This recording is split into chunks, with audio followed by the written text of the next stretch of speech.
NCERT exemplar problem. Chapter 1 Some basic concept of chemistry. Question number 32 है exemplar problem का. The density of 3 molar solution of NaOH is 1.110 gram per ml. Calculate molarity of the solution. Density दी हुई है 3 molar solution NaOH की 1.110 ग्राम पर ml.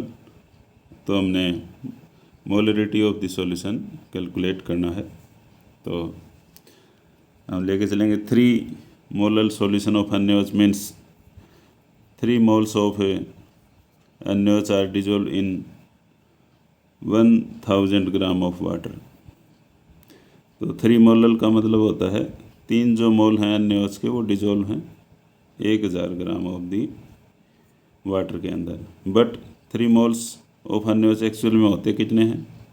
1 मोल का जो wait होता है NaOH का 40 ग्राम होता है, क्योंकि सोडियम का 23, हाइड्रोजन का 1, 24 और 16 ऑक्सीजन के 40 ग्राम NaOH है 1 मोल का. तो 3 मोल का हो जाएगा 40 गुणा 3 120 ग्राम. इसलिए total mass of the solution equal to mass of solvent plus mass of solute. Solution यदि हम बनाएं तो सॉल्यूशन में होता है mass of solvent plus mass of solute. Mass of solvent कितना लेके चल रहे हैं 1000 ग्राम, और उसमें NaOH कितना मिला रहे हैं सोल्यूट 120 ग्राम. तो टोटल मास ऑफ सॉल्यूशन आ जाएगा 1120 gram. Density of the solution question के अंदर गिवन है 1.110 ग्राम पर ml. डेंसिटी का फार्मूला होता है density equal to mass upon volume. तो वॉल्यूम ऑफ सॉल्यूशन यदि हम यहाँ से निकालें तो ये आ जाएगा मास अपॉन डेंसिटी. वॉल्यूम इधर चला जाएगा, V और D भाग में आ जाएगा, क्रॉस मल्टीप्लाई करके वॉल्यूम ऑफ सॉल्यूशन हो जाएगा मास अपॉन डेंसिटी. तो मास हमारे पास हमने कैलकुलेट कर लिया 1120 ग्राम है सॉल्यूशन का, और डेंसिटी है 1.11 ग्राम पर ml. ग्राम से ग्राम कट गया, वॉल्यूम आ जाएगा, ml ऊपर चला जाएगा. सॉल्व करेंगे तो इसको 1009 ml या 1000 से भाग देंगे तो ये आ जाएगा 1.009 लीटर. तो मोलरिटी ऑफ सॉल्यूशन होता है moles of solute divide by volume of solution in litre. तो मोल्स ऑफ सॉल्यूट 3 मोल्स थे और वॉल्यूम हमने कैलकुलेट कर लिया डेंसिटी वाले फार्मूले से. ये आ गया 1.009 लीटर.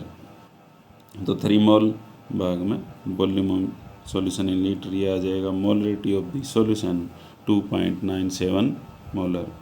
उसके बाद में है question number 33. Volume of solution change with change in temperature. जो वॉल्यूम है वो चेंज होता है टेम्परेचर चेंज करने से. Then will the molality of solution be affected by temperature. क्या मोलैलिटी भी टेम्परेचर बढ़ाने से अफेक्ट करेगी? Give reason for your answer. No, molality does not change with temperature. Molality temperature बढ़ाने से उसके अंदर कोई चेंज नहीं होगा, बिकॉज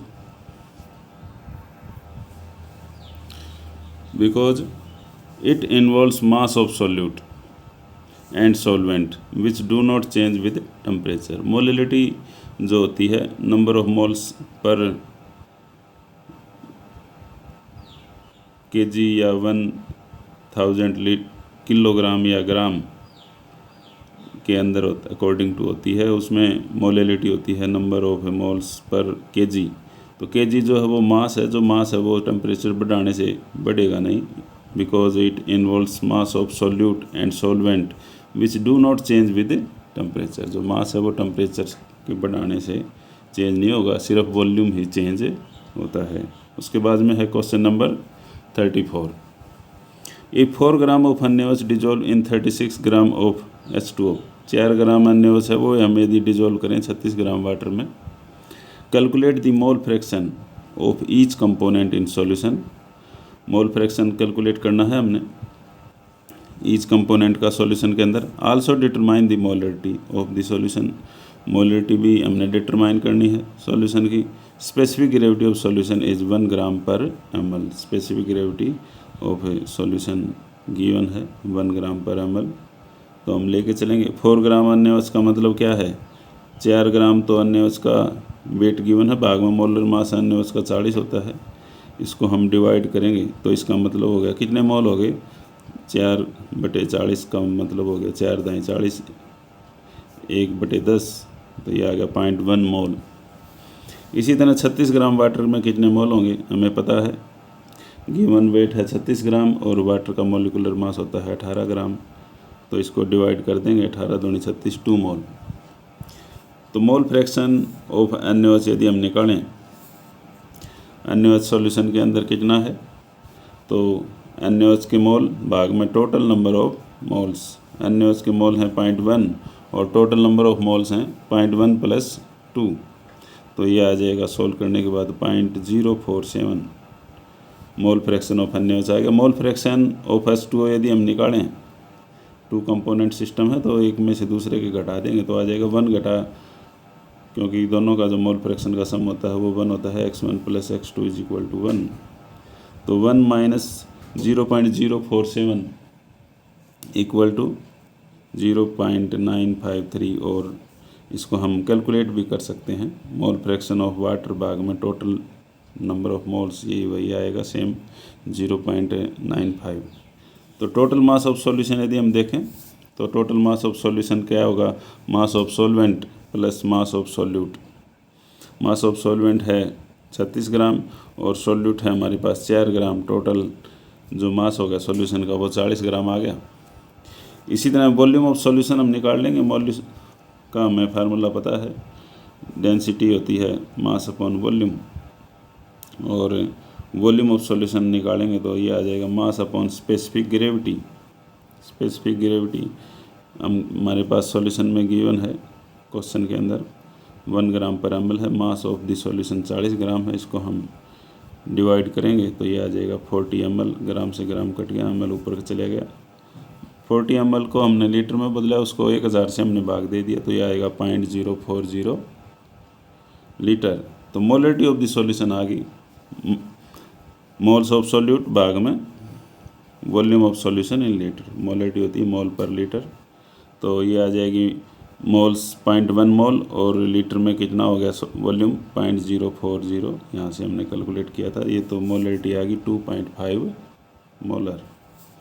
उसके बाद में है क्वेश्चन नंबर 35। क्वेश्चन नंबर 35 में क्या कहता है, the reactant which is entirely consumed in reaction is known as limiting reagent in this reaction। कोई भी जो रिएक्टेंट है जो कि रिएक्शन के अंदर पूरी तरह कंज्यूम हो जाए, यूज़ हो जाए, कुछ भी ना बचे, उसको हम बोलते हैं लिमिटिंग रिएजेंट, कि वो लिमिट में था, पूरा हो गया। In this reaction 2A + 4B converted into product 3C + 4D when 5 moles of A react with 6 moles of B, then which is limiting reagent and calculate the amount of C formed। तो इस reaction के हिसाब से हमने बताना है limiting reagent कौन है और calculate the amount of C form, C कितना फॉर्मेशन में आएगा। According to this question 2 moles of A react with 4 moles of B।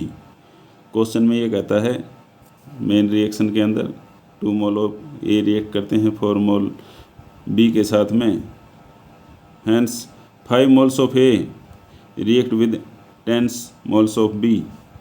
यदि हम देखें तो यदि 2 मोल A के रिएक्ट करते हैं तो B के रिएक्ट करते हैं 4, तो 5 A के रिएक्ट करेंगे तो B के 2 के हिसाब से 4 थे तो इसके हिसाब से डबल हो जाएंगे, 5 दूनी 10 मोल ऑफ B हो जाएंगे। But we have only 6 mole of B, लेकिन हमारे पास क्वेश्चन में 5 मोल ऑफ A और 6 मोल ऑफ B दिए हैं। Will be react 3 moles of A, जो कि 3 moles ऑफ A रिएक्ट करेंगे, and 2 moles of A will be left unreacted, जो कि 3 moles of A will be react unreacted, क्योंकि हमें पता है जो मोल हैं A के वो B के मुकाबले आधे हैं, तो B के यदि 6 हैं तो A के 3 ही रिएक्ट करेंगे उसके आधे, तो टोटल 5 लेके चल रहे हैं तो 2 हमारे पास अनरिएक्टेड बच जाएंगे। 10 बी इज़ लिमिटिंग रिएक्टेंट, इसलिए हम कह सकते हैं बी बहुत ही कम दे रखा है रिएक्शन के अंदर, तो वो लिमिटिंग रिएजेंट है। And A is the access reagent, ये एक्स्ट्रा अमाउंट में दे रखा है तो वो एक्सेस रिएजेंट हो गया। दूसरा पार्ट है the amount of C found will be depend upon the limiting reactant 6 mole of B, तो कितना प्रोडक्ट बनेगा, कितना सी की अमाउंट बनेगी, वो डिपेंड करेगा लिमिटिंग रिएक्टेंट के ऊपर। Rate determine upon the slowest step, या जो कम दिया होता है उसके ऊपर ही रेट डिपेंड करता है। तो 4 moles of B form C is equal to 3 moles, ये क्वेश्चन में गिवन है। 4 मोल जो हैं वो बी के, सी के कितने मोल बनाते हैं 3 मोल, तो 6 के लिए हम निकाल लेंगे। 6 mole of B will form, 1 के लिए हम निकालें तो 3/4 आ जाएगा, 6 के लिए गुणा में 6 तो काटेंगे इसको, ये उत्तर आ जाएगा 4.5 मोल्स। ये क्वेश्चन हो गया 35 कंप्लीट।